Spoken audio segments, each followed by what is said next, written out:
So it'll be Kentucky and Georgia in the quarterfinal round of the Southeastern Conference Tournament Friday at roughly 3:30 over on ESPN. The Bulldogs held off Missouri 62-60. So the Bulldogs will be playing their third game in 3 days as UK plays its first game of the tournament in St. Louis. Our Bryan Kennedy has the report on what UK needs to do in order to be ready to take on the Dogs. Shai Gilgeous-Alexander admits the fact the Cats did not scrimmage before the Florida game had an effect on their play, but if you ask Kevin Knox, that is no excuse for how they played. Here's what he had to say. No, not really. Just because you didn't scrimmage don't really necessarily mean we got to go out and play like the way we played, but the scrimmaging did help us out a lot, just getting to know each other better on the court, playing with different lineups, getting a feel for each other. I think that really helped. I think we should have went a little bit more scrimmaging, but that's not a reason why or excuse to why we played that bad. Coming up later in sports, Coach Cal talks a little bit about Nick Richards and what he wants to see from his center on the court. Until then, from the Scott Trade Center in St. Louis, I'm Bryan Kennedy, ABC 36 Sports.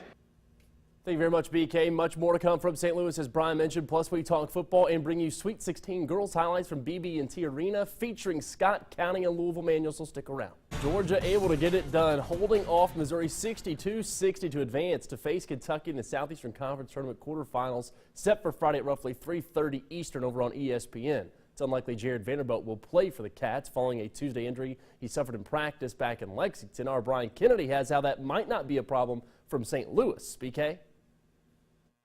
No Jared Vanderbilt, maybe no problem if the Cats can get Nick Richards to play like he can. Here's Cal on why. If Nick played as hard as Jared, what would he be? So he'd be really good, but explain what would you say really good?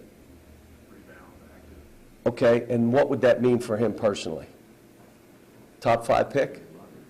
Lottery top 5 pick? So my question is, why won't you do that? You know what Jared said? It's really hard. It's hard. You don't have to make a shot. How about the kid can shoot? He can make free throws. He's a good shot blocker. Play as hard as he plays. Well, okay. And we're trying to, but he's young. He's just learning. He's never been through this. Coming up at 11, we'll have more from Coach Cal on Friday's game against Georgia. Until then, from the Scott Trade Center in St. Louis, I'm Bryan Kennedy, ABC 36 Sports.